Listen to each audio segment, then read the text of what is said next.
प्रणाम। तो आप लोग देख रहे हैं दीदी बरखा हम लोगों के साथ जुड़ चुकी हैं। आप लोगों से मेरा रिक्वेस्ट था कि ज़्यादा से ज़्यादा इस स्ट्रीम को शेयर करिए ताकि बहुत सारे लोगों के पास ये सब पहुंच सके और दीदी बरखा का सीधा संवाद एक गुरु भाई गुरु बहनों से हो सके, क्योंकि नवरात्रि का पावन अवसर भी है। और साहब का क्या संवाद लेकर हम लोगों के बीच में आई है, हम लोग जानने की कोशिश करेंगे। जी जी प्रणाम आपको। और सभी हम गुरु भाई गुरु बहनों की तरफ से भी आपको प्रणाम है और स्वागत है लाइव स्ट्रीम के ऊपर। हम लोग चाहेंगे कि आपका कुछ आशीर्वचन नवरात्रि के शुभ अवसर पर गुरु भाई गुरु बहनों को मिले, क्योंकि आप हमेशा चर्चाओं में शिरकत करती रही हैं। अभी भी बहुत फुर्सत के क्षण और आपको लाइव पे लाने के लिए भी हमको बहुत मशक्कत करनी पड़ी है, इसलिए आप फुर्सत में 5 मिनट गुरु भाई गुरु बहनों को संबोधित कर दिया जाए, बहुत कृपा और आपका आशीर्वाद होगा। जी दीदी बरखा आप सबों के से मुखातिब हैं, आप लोग इनसे पूछ सकते हैं, जान सकते हैं। और पहले तो हम लोग इनके आशीर्वचन और क्या दिशा निर्देश है हम लोगों के लिए महादेव काम करने के लिए इस वर्ष में नवरात्रि के शुभ अवसर पर जानना चाहेंगे दीदी बरखा से। जी हाँ, आप सभी के चरणों में प्रणाम है। आवाज सही जा रही है? जी जी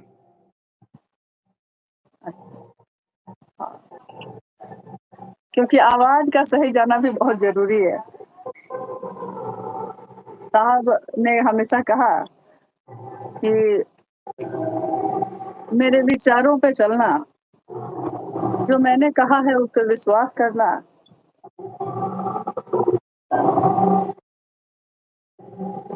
सुनना। इसलिए मैंने कहा कि आवाज को सुनना भी जरूरी होता है। और जो भी सुन रहे हैं उन सभी के चरणों में प्रणाम है। और यही कहना चाहेंगे कि हम सबों के दिलों में रहने वाले हमारे वरिष्ठ गुरु भ्राता और माँ नीलम आनंद जी हमेशा अपना आशीर्वाद हम सभी शिष्यों पे बनाए रखें। और जैसा अभी मोनू भैया ने कहा, माँ दुर्गा का पर्व चल रहा है। साहब ने एक बार कहा कि पर्व का अर्थ आप समझते हैं, पर्व का अर्थ होता है, पर्व से बना है पर्वत। उन्होंने कहा कि पर्व का अर्थ होता है कि जो हमारे मन को, हमारी चेतना को ईश्वर की तरफ ले जाए, यानी शिखर की तरफ ले जाए।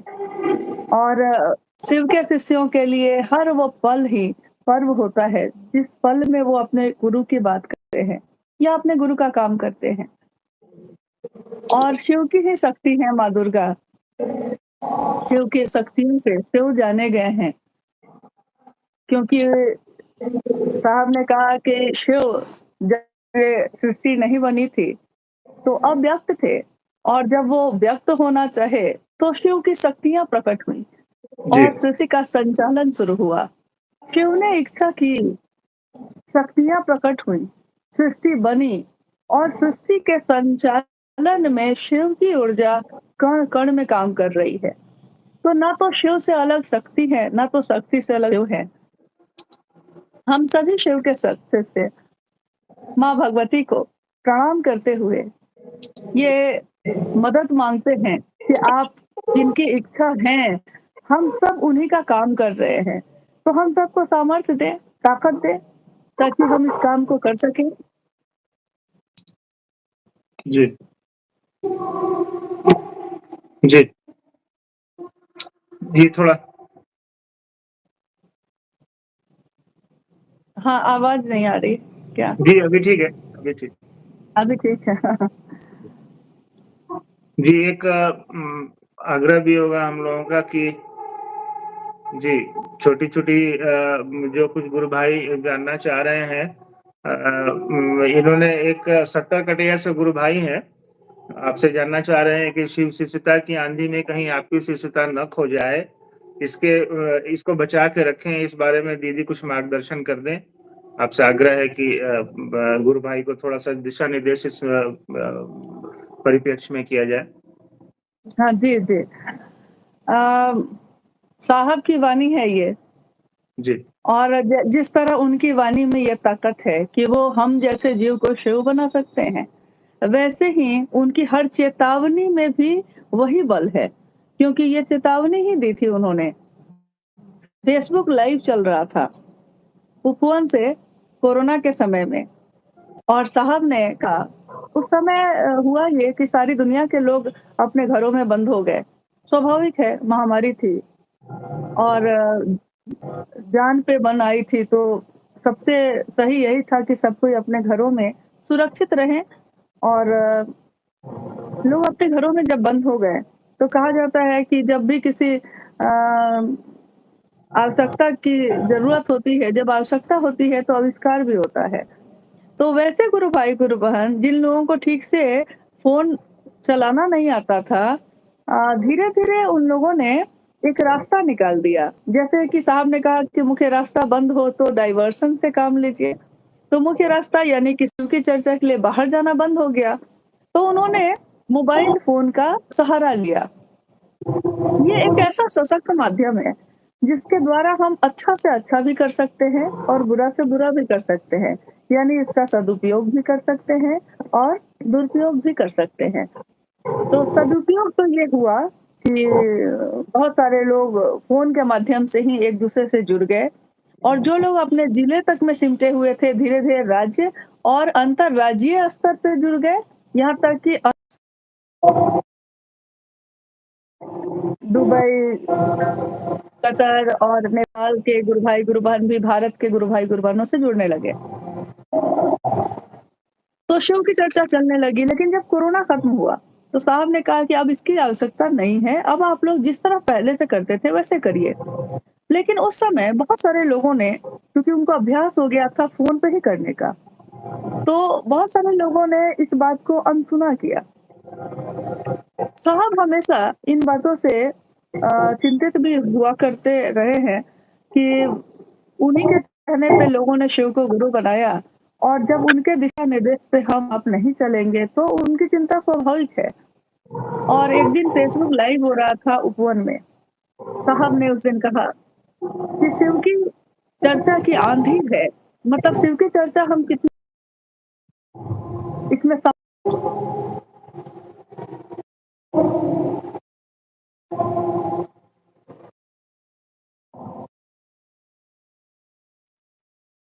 हमारी शिव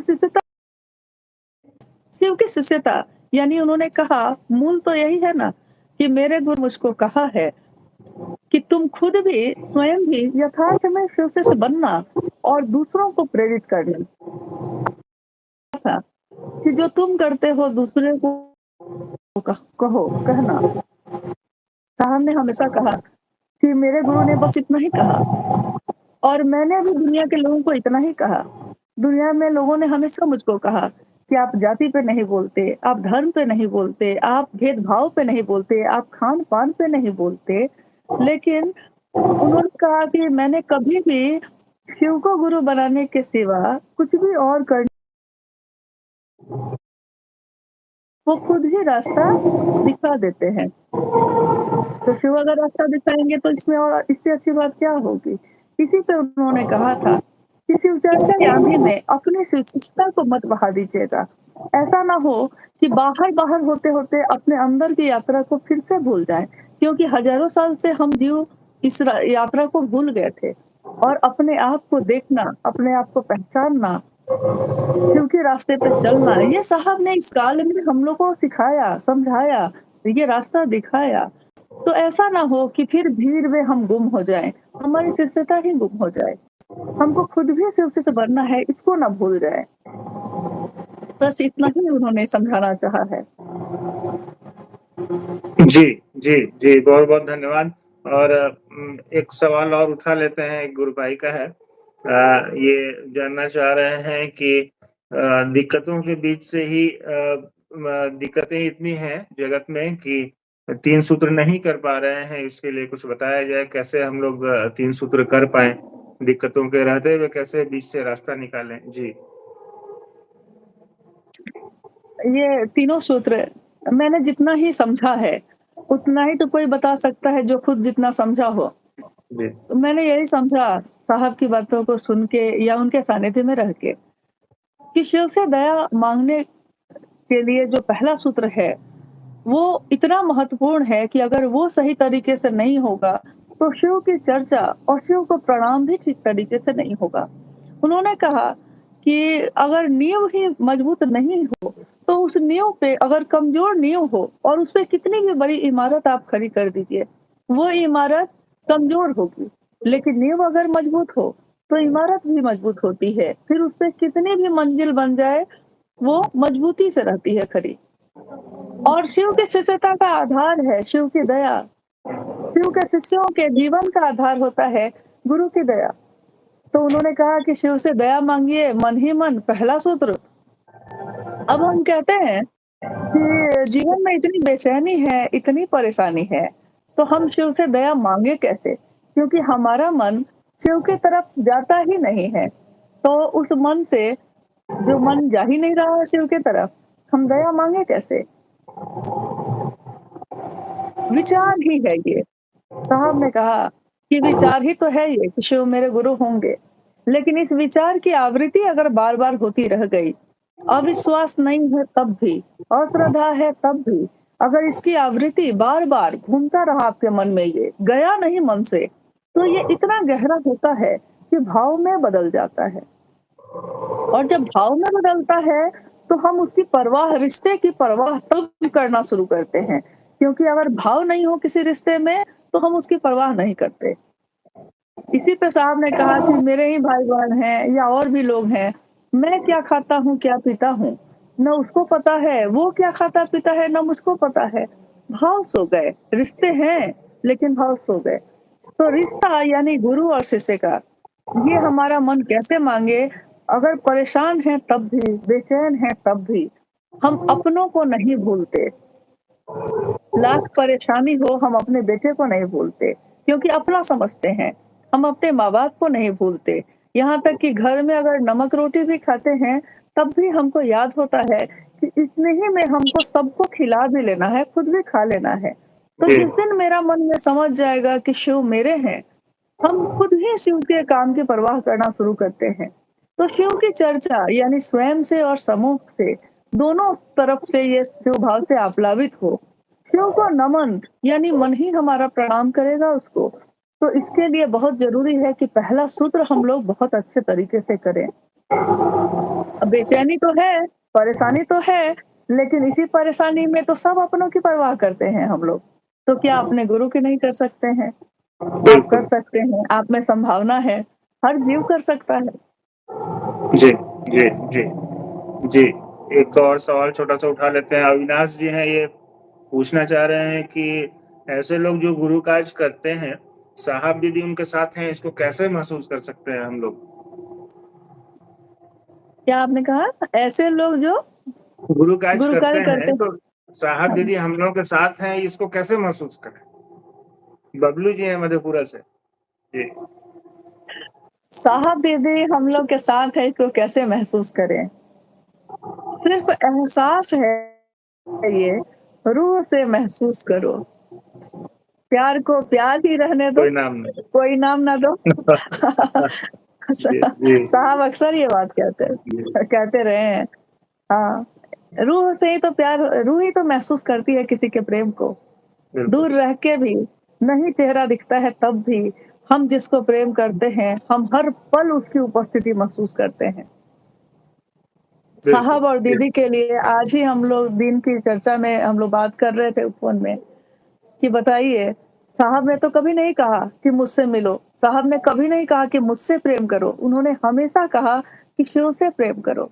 लेकिन कौन ऐसा है, जो शिव से प्रेम करने का रास्ता जो दिखा रहा है, उसको शिव से प्यार करते-करते उसको प्यार नहीं करेगा?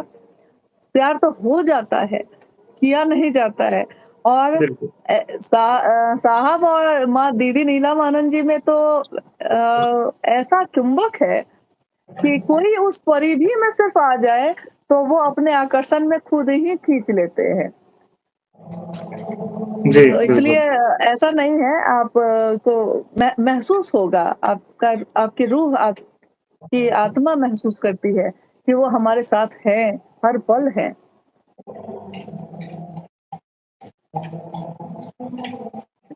जी, एक और अंतिम सवाल ले लेते हैं चूँकि आप फिर बाद में गुस्सा कीजिएगा हम लोग 5 मिनट बोल के आधा घंटा बुलवा दिया हमसे। तो नहीं, नहीं, नहीं, नहीं। एक अमर गुरु भाई हैं, जानना चाहते हैं कि दीदी बताइए कि विचार और भाव क्या है? किस तरीके से हम लोग इस पर आगे बढ़े हैं विचार पर? चूँकि वैचारिक तल पर ही हम लोग सुन पाते हैं कि महादेव गुरु हैं, उसके बाद ही आगे बढ़ते हैं। तो कैसे भाव में ये परिणत होगा, कैसे प्रेम में परिणत होगा? दीदी से थोड़ा मार्गदर्शन चाहते हैं। जी। जिस दिन 1974 के नवंबर की उस अर्धरात्रि में साहब के मन में एक विचार ही तो आया था कि जी। शिव को ही गुरु बना लेते हैं। शरीरधारी गुरुओं से धोखे खाए थे उन्होंने, ठोकरें खाई थी, तो उनके मन ने सोचा कि गुरु भगवान होते हैं, तो भगवान ही गुरु क्यों नहीं है? ये एक विचार ही तो कौंधा था उनके मन में। लेकिन एक विचार, एक दिन वो कल्पना होती है। मतलब जो हम लोग कहते हैं कि हवा में हम महल बनाते हैं, विचार भी वही होता है। लेकिन अगर वो विचार ठहर जाता है, तो वो आगे क्या परिणाम लाता है, ये शिव के शिष्यों ने इसी काल में, इसी धरती पे देखा है। साहब के मन में ये विचार आया, वो खड़े रह गए और उन्होंने कहा कि आप लोगों को तो शिव पे विश्वास भी है, प्रेम भी है, श्रद्धा भी है थोड़ी, लेकिन मेरी तो हालत ये थी कि मेरा मन इतना टूटा हुआ था कि मेरा मन विश्वास नहीं कर रहा था कि शिव भी गुरु हैं। उस स्थिति में भी विचार पे अगर खड़े रह गए वो, विवस्ता में खड़े रह गए, लेकिन खड़े रह गए तो क्या हुआ? ये विचार भाव में बदला कि नहीं बदला? यहाँ बिल्कुल, तक कि जी। साहब ने एक बार कहा कि मुझको कोई प्रेम नहीं है शिव से। शिव को मुझसे प्रेम है, लेकिन मुझको शिव से प्रेम नहीं है। तो इस बात के लिए भी बहुत दिनों तक व्याख्या चल रही कि क्या बिना प्रेम के इतनी परवाह कोई कर सकता है? क्योंकि महादेव के काम के लिए, महादेव की शिष्यता के लिए साहब और दीदी ने रात-दिन एक कर दिया। इतनी परवाह कौन करता है? यहाँ तक कि हम लोगों ने देखा है, बारिश का समय था। शिव चर्चा चल रही थी, साहब चर्चा कर रहे थे, बारिश होने लगी।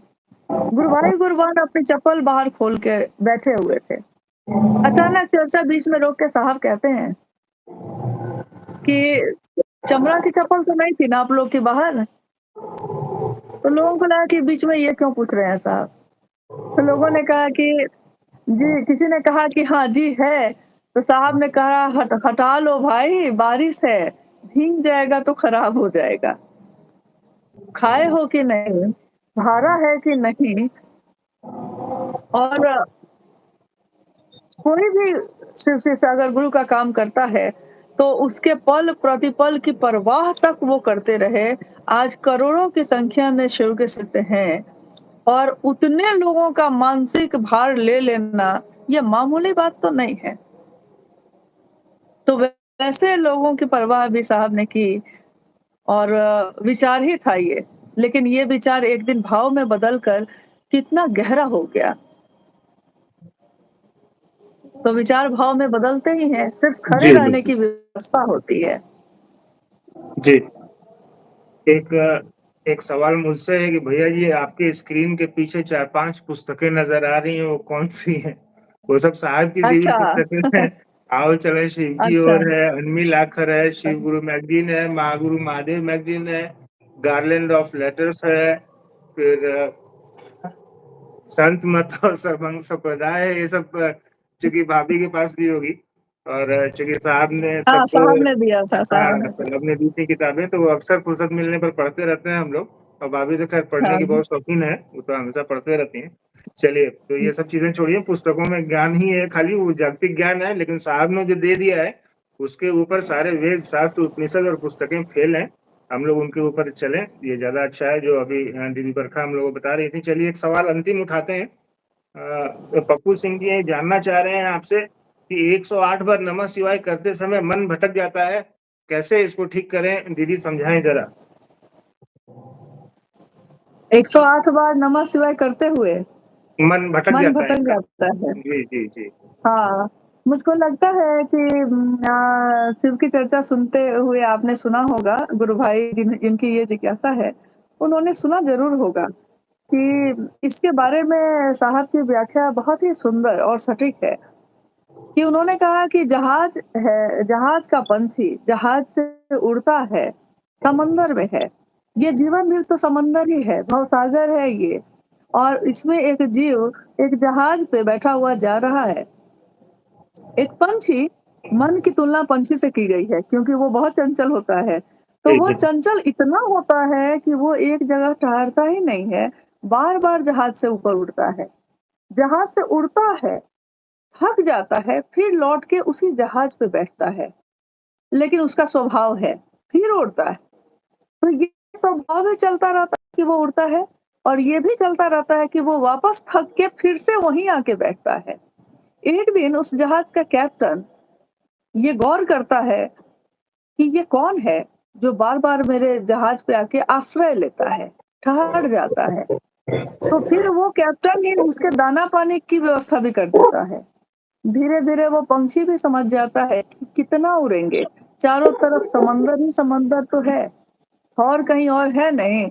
लौट के जहाज पे ही आश्रय मिलता है, दाना-पानी भी मिल जाता है। तो उन्होंने कहा कि ऐसी ही दशा हमारे मन की भी है। हमारा मन हम दया माँगने बैठते हैं तब भी भटक जाता है।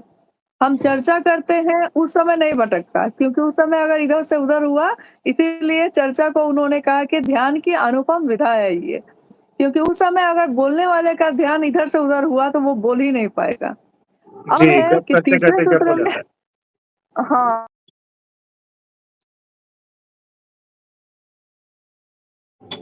इधर-उधर हटता है, लेकिन बोलने वाले को यह स्वतंत्रता स्वतंत्रता नहीं नहीं है। है। क्योंकि हाँ, हाँ, हाँ, वही है। तो यही है, तो उन्होंने कहा कि भाई एक दिन ये ठहरता है कहाँ? क्योंकि मन का स्वभाव है भटकना, संसार में भटकेगा ही वो। जी, लेकिन वो भटक कर और चारों तरफ जाकर फिर से लौटता कहाँ है? वो आश्रय कहाँ पाता है? उसको विश्राम कहाँ मिलता है? अगर फिर से शिव के पास ही लौटता है, तो कोई दिक्कत नहीं है। आप भटकना चाहते हैं, भटकिए, क्योंकि लौटिएगा तो वही ना, महादेव के पास ही ना। और मन का स्वभाव है ये, लेकिन धीरे-धीरे, धीरे-धीरे ये नमः शिवाय का जप करते-करते मन धीरे-धीरे ये समझ जाता है कि ज़्यादा ठहराव, ज़्यादा शांति और आश्रय शिव के ही शरण में है, तो क्यों नहीं हम वहीं ठहर जाएँ। तो धीरे-धीरे मन के ठहरने की अवधि बढ़ जाती है, संसार में भटकने की अवधि कम हो जाती है और ऐसा हम लोग के साथ भी हुआ है। जो जी। भी शिव शिष्य हैं, जो भी गुरु भाई गुरुबहन हैं। जी, एक और उठा लेते हैं, माफ़ कीजिएगा। एक मेरी जिज्ञासा एक है, गुरु भाई हैं, मेरी मेरी जिज्ञासा है कि गुरु दया से गुरु कार्य करने के बीच में कुछ रुकावटें आ जाती हैं, उसको कैसे उससे पार पाएँ, उससे उभरें कैसे? जी। जी, हाँ। हाँ, गुरु कार्य करने में रुकावट आती है, कुछ बाधा बीच आती है। में वो जी, जी, कुछ बाधाएँ हाँ, आ कुछ तो जाती आ हैं। ही जाती है, बाकी लौकिक भी सारे आती कामों में है, भी तो आती पारलौकिक ही भी होंगी। आती है। जी, हाँ? बोले बाकी सारे कामों में भी तो आती ही होंगी, दुनिया का कोई ऐसा काम नहीं है जिसमें बाधा नहीं है। हर काम में हाँ, हाँ, हर काम में आती है। जी, लेकिन वही है कि जो अपना है उसके लिए बाधा का कोई मतलब नहीं है, तो चलने उसकी वाले के शिकायत हम लिए लोग नहीं करते। हाँ, जी, चलने वाले के लिए जी, सीढ़ियाँ भी पहाड़ हो जाती हैं और नहीं चलने वाले के लिए पहाड़ पहाड़ मतलब हाँ, जी, वो पहाड़ क्या सीढ़ी भी पहाड़ ही हो जाता है और चलने दुर्गम हो वाले जाता के है। लिए जी, पहाड़ भी सीढ़ी बन जाती है। जी, हाँ, जी, साहब के एक मित्र जो पटना में हमेशा आते थे नीचे, अंकल हमेशा कहते थे कि क्या कहें हरिनारायण जी, आपके यहाँ आने का मन करता है बहुत, लेकिन 3 मंजिला पे रहते हैं आप। बाधा है बहुत, 3 मंजिल की बाधा है। वही है, अगर संकल्पित है कि ये काम करना है और ये मेरा काम है, तो बाधाएँ तो आती हैं हर काम में, लेकिन हम उसको पार कर जाते हैं। क्योंकि ये मेरा काम है और ये हमको करना ही है, तो हम कर लेते हैं, हम रास्ता निकाल लेते हैं। जिस दिन हमारा मन ये समझ जाता है कि महादेव का काम मेरा काम है, तो हम उसमें भी रास्ता निकाल लेते हैं और ये भी गुरु की दया से ही होता है। जी, महादेव की दया यानी कि पहला सूत्र हर जगह कारगर है। जी, जी। एक गुरु भाई हैं, जानना चाह रहे हैं, छोटा-सा सवाल है इनका। ये रोहित कुमार जी हुँ। हैं, अक्षुण्ण प्रभाव, चूँकि इनका सवाल पहले समझ में ही नहीं आ रहा था कि ये लिखे क्या है? हिंदी को अंग्रेजी में लिख दिए हैं, अभी मेरे को समझ में आया। अक्षुण्ण प्रभाव पर कुछ बताएँ। तो रोहित जी साहब ने शिक्षानुभूति में लिखा है कि लोक चेतना पर अक्षुण्ण प्रभाव है। शिव के बारे में उन्होंने कहा है, अक्षुण्ण प्रभाव कहने का मतलब कि ऐसा प्रभाव जो कभी मिटे नहीं, वो हाँ, सर्वदा है। और लोक चेतना हाँ, पर शिव का अक्षुण्ण प्रभाव है। यानी आज भी हमारे आपके घरों में जब शादियां होती हैं, तो आप देखते होंगे शिव और गौरी के गीत गाए जाते हैं, है ना? शिव के गीत हाँ, गाए जाते बिल्कुल। हैं, भगवती के हाँ, गीत हाँ, गाए हाँ। जाते हैं। तो हाँ, अक्षुण्ण हाँ, प्रभाव हाँ। साहब के कहने का मतलब यही है कि ऐसा प्रभाव उनका जनमानस पर है शिव का कि वो कभी मिट नहीं सकता है, कभी खत्म नहीं हो हुँ, सकता है। हुँ। चलिए आगे हुँ, बढ़ते हुँ। हैं। और एक अविनाश जी हैं, ये जानना चाह रहे हैं, चलते-चलते मोहब्बत तिजारत में क्यों बदल जाती है? दीदी समझाने की दया करें। दोनों शब्द बहुत खूबसूरत है। हाँ, मोहब्बत और तिजारत। हाँ, जी, मोहब्बत अब तिजारत बन गई है, तिजारत अब मोहब्बत बन गई मोहब्बत। है। मतलब मोहब्बत तिजारत में बदलती है, तो तिजारत भी एक दिन मोहब्बत में बदल जाती है। सही, बहुत बहुत सही। पुराना गीत है ये फ़िल्म का। जी, हाँ, जी, जी। तो हाँ, लेकिन शिव की किस्सा में साहब ने कहा कि याद कीजिए उस दिन को, जिस दिन हम लोगों ने शिव को अपना गुरु बनाया था। हम लोगों ने सोचा था कि कितना सुंदर काम है ये, कितनी सुंदर बात है ये। हम शिव को गुरु बनाएँगे, मेरे गुरु शिव होंगे और हम दूसरों को भी शिव की बात कह सकेंगे। हम लोग को आता ही क्या है, लेकिन तब भी हम ये कर सकेंगे। यानी शुरुआत हुई थी मोहब्बत से, लेकिन आओ चले शिव की ओर में साहब की पंक्ति है ये, कि शुरुआत हुई थी मोहब्बत से, पाँच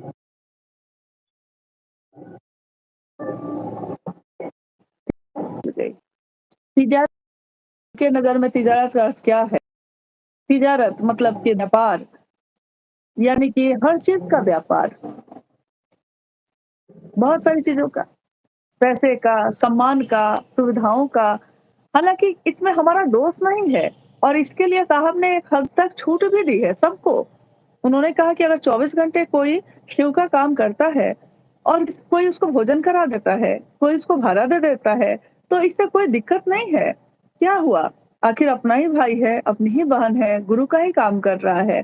लेकिन जिस दिन आप इस ज़रूरत को डिमांड में बदल लेते हैं, यानी कि जो अधिकार समझ लेते हैं, तो यहाँ ये गलत हो जाता है। तो मोहब्बत तिजारत में बदलती ज़रूर है, लेकिन एक दिन जब ठोकर लगती है, से वो तिजारत मोहब्बत में बदल सकती है, बदलती बिल्कुल। है। जी, जी, क्योंकि जी। कभी-कभी ऐसा हुआ है, आप तो ख़ैर आप लोग तो मतलब पैदा ही हुए हैं साहब दीदी के घर में और सौभाग्य है ये। लेकिन यही है कि जब देखा होगा आपने, कितने लोग आए साहब के साथ, कितने अच्छे-अच्छे लोग आए। कुछ लोग तो ऐसे आए लगता था जैसे कभी जाएँगे ही नहीं, जी, लेकिन ऐसे गए जैसे लगता है कि कभी आए ही नहीं थे। लेकिन तब भी साहब ने हमेशा शुभकामना रखी उनके लिए जी। और एक बार उन्होंने मतलब गीत को कोट किया था कि तुमने वो गीत नहीं सुना है कि कोई जब तुम्हारा हृदय तोड़ दे, तड़पता तड़पता हुआ हुआ जब कोई छोड़ दे, तब तुम मेरे पास आना प्रिय, मेरा दर खुला है, खुला ही रहेगा तुम्हारे लिए। बहुत हाँ, बढ़िया। गीत जी, है ये, लेकिन हर चीज़ हम लोग को सिखाती है कि अभी तुमको मेरी ज़रूरत नहीं। साहब कमल ने कितनी कहा चाहोगे कि खिल अभी जाएँगे। तुमको मेरी ज़रूरत नहीं, कमल जितने चाहोगे खिल जाएँगे, अभी रूप का एक दरिया हो तुम। मतलब कमल जितने चाहोगे खिल जाएँगे, लेकिन एक दिन तो ऐसा आएगा, दर्पण भी जब तुम्हें डराने लगे, जवानी भी दामन छुड़ाने लगे, तब जब कोई साथ नहीं देगा, तब तुम प्रिय मेरे पास आना। मेरा दर खुला है, खुला ही रहेगा तुम्हारे लिए। साहब का दर तो खुला ही है। हम ही कभी जाते हैं, कभी नहीं जाते, लेकिन हम ये भूल जाते हैं कि अभी जैसे कुछ समय से लगातार ये सुनने को मिला जब से साहब शिवलीन हुए, तब से कहीं-कहीं से सुनने को मिलता है कि लोग कहते हैं कि साहब यहाँ जाते थे, इसलिए हम जा रहे हैं वहाँ। साहब वहाँ जाते थे, इसलिए जा रहे हैं हम वहाँ। तो अनु भैया ने बड़ी अच्छी बात कही उस दिन कि और साहब जहाँ रहते थे वहाँ नहीं जा रहे हैं। उससे परे क्यों है भाई? तो वही बात है, एक दिन तो ऐसा आएगा जब ये संसार, ये जगत के लोग साथ छोड़ेंगे। हम जिसको समझ बैठे हैं अपने, सब साथ छोड़ेंगे। बिल्कुल। उस समय हमको उनकी याद आएगी।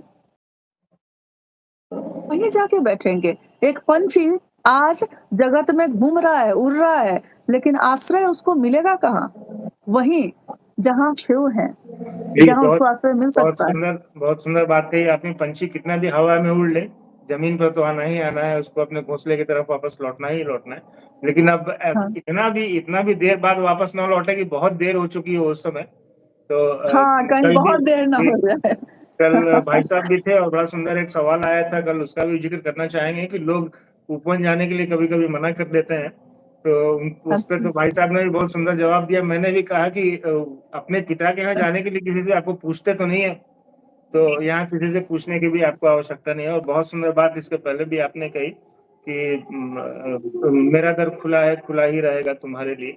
तो हम सभी गुरु भाई, गुरु बहनों को इससे सीख लेनी चाहिए और आगे बढ़ना चाहिए। एक छोटा-सा और उठा लेते हैं सवाल, जब आप हैं ही तो थोड़ा फ़ायदा उठा लें। मतलब हाँ, कि हाँ, बाद में आपके हाँ। जाने के बाद लोग हमको नोचेंगे, इसीलिए पहले आपसे मैं खत्म कर लेता हूँ। एक गुरु भाई ये कह रहे हैं कि अष्टमी के दिन भी 200-250 लोग ऑनलाइन होके दीदी को सुन रहे हैं, ये एक महादेव की दया ही है। बात बिल्कुल सही है, बिल्कुल महादेव की दया है। महादेव की जहाँ बात होगी, जो भी बात करेंगे, हुजूम लग ही जाता है। अपने गुरु शिव की बात है, अपने साथ दीदी की बात है, अपनी दीदी की बात है, सुनने के लिए लोग आ ही जाते हैं। चलिए आगे बढ़ते हैं। ऋतिक जी हैं, पूछना चाहते हैं, जिस माला से नमन करते हैं, क्या उस माला को धारण कर सकते हैं या नहीं कर सकते? जी। हाँ, बिल्कुल कर सकते हैं। जी, बिल्कुल कर बिल्कुल। सकते हैं। आप ये और एक अमीषा कुमारी जी हैं, ये भी जानना चाह रही हैं, संबंधित सवाल है कि माला पर नमः शिवाय कब करना चाहिए दीदी? माला पे कब करना चाहिए? जब आपका आप मन करे 24 तब करना। घंटे में हाँ, एक दिवा कम काल से कम यानी एक कि बार तो होना 24 घंटे में जी, एक बार आप कभी भी कर सकती हैं, जब आपको सुविधा हो, जब जी, आपको लगे कि हम कर सकते हैं। जी, ऐसे माला पे शिष्य के कर्मानुरागी मन के लिए है ये। बिल्कुल। हाँ, लेकिन ये आपको सहयोग करता है महादेव का काम करने में, तो बिल्कुल कर सकते हैं आप। चलिए जी, एक ओम पटेल जी हैं, ये भी कहना चाह रहे हैं कि हमारे साहब का स्मारक संग्रहालय समाधि बनना चाहिए। इसके लिए जो भी सहयोग अपेक्षित होगा, वो हम लोग करेंगे। कब तक कार्य रूप ले लेगा?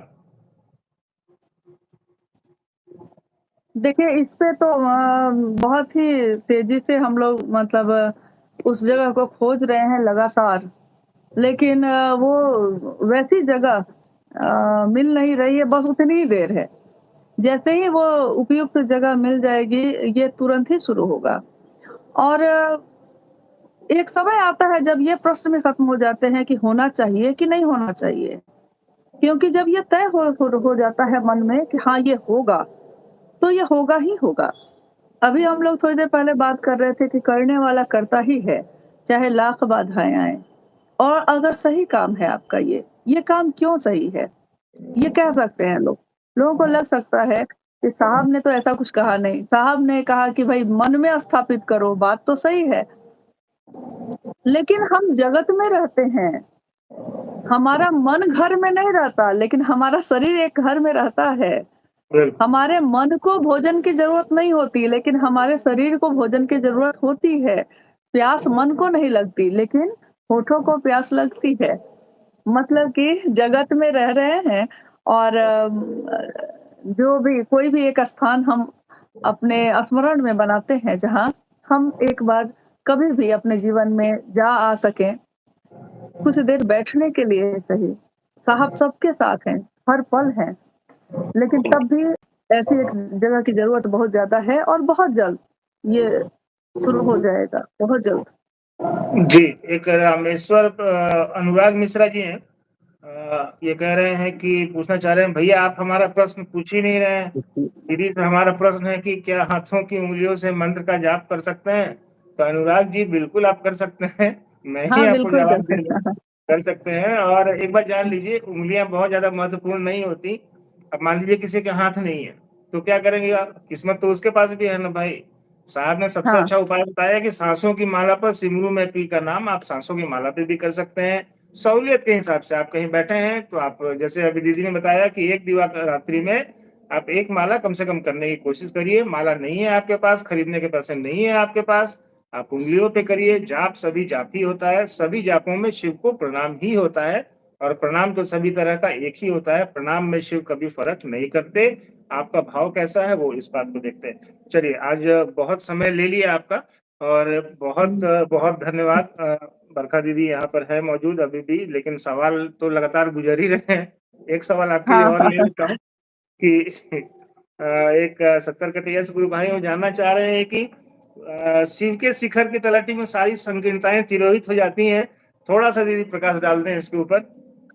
बहुत दिनों बाद ये पंक्ति सुनने को मिली है, क्योंकि जी, जी। प्रारंभिक समय में जब शिष्यानुभूति लिखी गई थी, जी, जी। 1990 के दशक में, उसके बाद से साहब की सभी चर्चाओं में शिष्यानुभूति की पंक्ति जिज्ञासा में ज़रूर होती थी और उसमें ये पंक्ति मतलब काफ़ी पॉपुलर बहुत प्रसिद्ध रही है कि शिव भाव के शिखर की तलहटी में ही समस्त संकीर्णताएँ तिरोहित हो जाती हैं कैसे?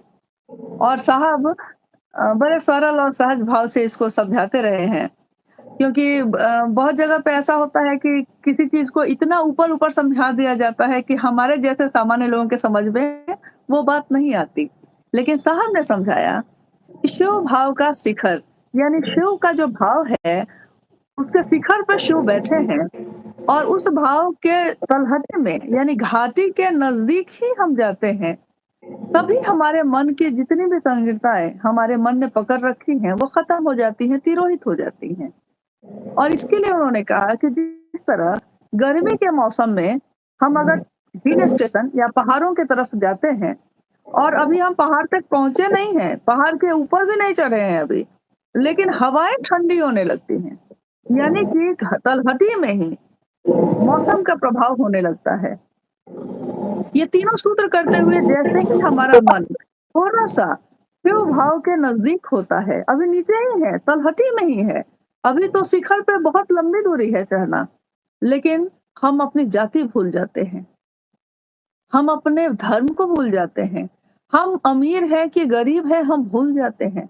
यानी साहब ने अलग से कभी इन चीज़ों पे नहीं कहा, उन्होंने सिर्फ कहा कि शिव का काम करो, शिव की बात करो, शिव से दया माँगो, चर्चा करो, नमन करो बस। लेकिन इतने ही में सारी संकीर्णताएँ तिरोहित जैसे कपूर को रख दीजिए, तो खुद ही उड़ जाती है, घुल जाती है हवा में, उसको हटाना नहीं पड़ता। वैसे ही हमारा आपका मन सबका अपने आप ही इन चीज़ों से मुक्त होता चला गया है। यानी तिरोहित हो गई, खत्म हो गई अपने आप, जो भी संकीर्णता है, कोई भी हो सकती है वो, किसी भी तरह की हो सकती है, तिरोहित हो जाती हैं, खत्म हो जाती हैं। चलिए एक अंतिम सवाल ले लेते हैं, उसके बाद बिल्कुल आपसे हम लोग का अनुरोध रहेगा कि आप हम लोगों को छोड़ सकती हैं। उसके बाद एक छोटा सवाल है, भैया चर्चा में कुछ लोगों का कहना है कि ब्लैकलिस्ट जिनको साहब ने कर दिया, उनसे बात नहीं करनी है। आपको एक बात मैं बता देता हूँ, मैं ही बता देता हूँ कि साहब किसी को ब्लैकलिस्ट नहीं करते। अभी दीदी बरखा से आपने सुना, मेरा दर खुला है, खुला ही रहेगा। हाँ, सही बात तुम्हारे है। लिए आप हाँ, महादेव काम करिए ईमानदारी से, तो साहब के लिए सबका दर खुला हुआ है, चाहे वो हम हो, चाहे वो बरखा दीदी हो, चाहे आप हो, चाहे कोई भी दुनिया का आदमी हो। सभी में कुछ न कुछ दिक्कतें होती हैं, लेकिन शिव तो जगत के गुरु हैं। वो तो आप हाँ, जैसे भी हैं, जिस स्थिति में हैं, जिस परिस्थिति में हैं, आप शिव के पास जाइए, साहब के पास जाइए, वो आपको गले से लगाएँगे, वो कभी आपको गले से ऐसा नहीं हो सकता है कि ना लगाएँ। चलिए एक दीदी के लिए भी सवाल ले लेते हैं, अंतिम सवाल लेकिन लेंगे कि दीदी क्या नमः शिवाय दिन में 108 बार ही करना ज़रूरी है या ज़्यादा बार भी कर सकते हैं? एक अंतिम सवाल दीदी के लिए। हाँ। दिन में यानी कि एक दिवा काल में या 24 घंटे में एक बार नमः शिवाय माला पे करने का है कि माला पे आप एक बार करते हैं वो पर्याप्त है। आपके कर्मानुरागी मन के लिए वो पर्याप्त है।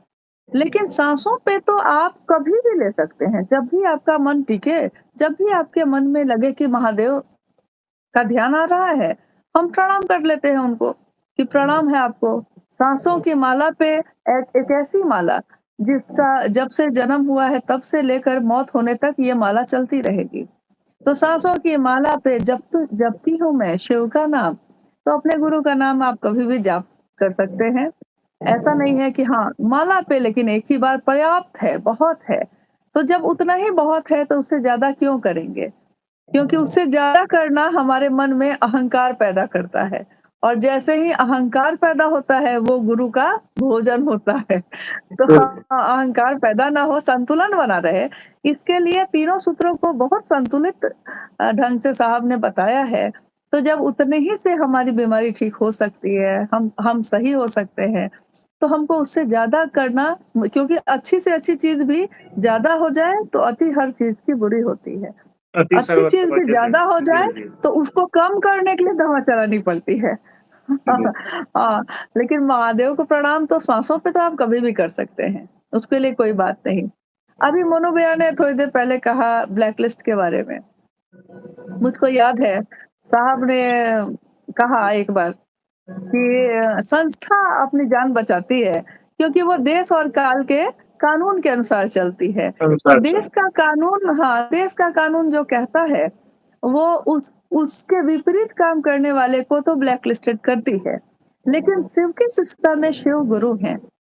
हम कोई ऐसा काम ना करें कि हम अपने गुरु के नज़र में ही ब्लैक लिस्टेड हो जाएँ। बिल्कुल। ये काम नहीं करें। संस्था से के ब्लैक लिस्ट से क्यों डरते हैं? गुरु के नज़र महादेव में को ना हो ब्लैकलिस्ट जाए, से डरिए। इसका डर, हाँ, इसका डर तो होना आपने चाहिए। संगोष्ठी में कहा है। जी, हाँ, क्योंकि ये तो कभी होता है और फिर सुधार हो जाता है, तो फिर इसको हटाया भी जा सकता है, आवेदन दे सकते हैं, वो रास्ता खुला है। रास्ता बंद कभी भी नहीं होता हमेशा के लिए, रास्ता खुला है। अगर आप कहते हैं कि मुझ में सुधार हो गया, आवेदन दे दीजिए यहाँ, मिल लीजिए और कुछ समय अपने चीज़ों को ठीक कर लीजिए। यहाँ कोई किसी का दुश्मन नहीं है। एक शिव बिल्कुल। शिष्यों का ऐसा विशाल परिवार माँ नीलमानंद जी ने, साहब हरिनानंद जी ने बनाया है, जिसमें हम सब भाई-बहन हैं, हम किसी के दुश्मन नहीं हैं। और अगर किसी के मन में ये भ्रम है, तो ये गलत भ्रम है। बिना मिले ही किसी के बारे में सोच लेना, ये सबसे बड़ी भूल होती है। पहले मिल तो लेते, पहले बात तो कर लेते, नहीं? हाँ, हाँ, तो शायद बातें गिरा देती गलतफ़हमियाँ हैं दूर हो फसलों की जाती। एयरटेल का पहले प्रचार आता था भाभी, बातें गिरा देती हैं फसलों की दीवारें। हाँ, क्या? आपने सही बातें गिरा देती हैं फसलों की दीवारें। तो आपने सही सही कहा कि बात है। बात करने से जी, जी, जी। बहुत बढ़िया एक अच्छा, तभी ना साहब ने कहा कि व्यक्ति-व्यक्ति से बात करे, जी, क्यों के? जी। उन्होंने विषय बदल दिया, लेकिन कहा कि बात करना ज़रूरी है, विषय शिव का हो। बिल्कुल, बिल्कुल। जी, एक चलिए आज का तो हो गया, सवाल तो बहुत सारे गुज़र रहे हैं, अब उतना वक़्त भी नहीं है, फिर तो आप बाद में आएँगी तो फिर सवाल का सिलसिला चलेगा, आपसे आशीर्वचन और आपका मार्गदर्शन भी हम लोग लेते रहेंगे। एक और वादे के साथ आपसे आपको हम लोग विदा कहेंगे फिलहाल के लिए कि 1 सप्ताह में कम से कम 1 दिन जो भी आपको सहूलियत लगे, आप हम गुरु भाई, गुरु बहनों के लिए 5 मिनट, 10 मिनट के लिए जो भी जब भी आपको फुर्सत मिले तब अवेलेबल हो जाया जाए ताकि कुछ मार्गदर्शन हम लोगों को मिलता रहे और हम लोगों की दिशा और दशा दोनों साहब दीदी की तरफ और महादेव की तरफ चलते रहे। सभी शुभकामनाओं के साथ अभी गुरु भाई, गुरु बहन लोग कह रहे हैं कि अभी मन नहीं भरा है, दीदी भैया थोड़ा-सा और बात हो जाए। तो बहुत रात भी हो चुकी है, 8:50 हो गया है और दीदी से हम लोगों का हाँ, निवेदन भी रहेगा कि आज हम लोग तो उनको ख़ैर अभी पर्व त्योहार का भी दिन है, आप लोग सभी लोग व्यस्त भी होंगे। और फिर भी अपना बहुत कीमती वक़्त निकाल के दीदी बरखा हम लोगों के बीच में आई, इसके लिए बिल्कुल कोटि-कोटि धन्यवाद आपको और ऐसे ही हम लोगों के देखिए बीच में कीमती तो गुरु भाई गुरु बहन है, क्योंकि जी, वक़्त कितना भी हो और क्योंकि गुरु आप भाई गुरु बहन ना क्योंकि हो, मैं तो वो जी, वक़्त मैं तो कीमती गया था नहीं क्योंकि होता आज भी है। बहुत सारे लोग वहाँ पर थे, तो उसी में से आपने वक़्त निकाला आने के लिए, इसके लिए बहुत-बहुत धन्यवाद और आगे से भी आप सप्ताह में 1 आध दिन का वक़्त निकाल के हम लोगों के साथ ऐसे ही जुड़ जाए, ताकि हम लोगों को मार्गदर्शन मिलता रहे। हम सभी गुरु भाई, गुरु बहनों की तरफ से आपको प्रणाम। मेरा सौभाग्य है, आप सभी के चरणों में प्रणाम।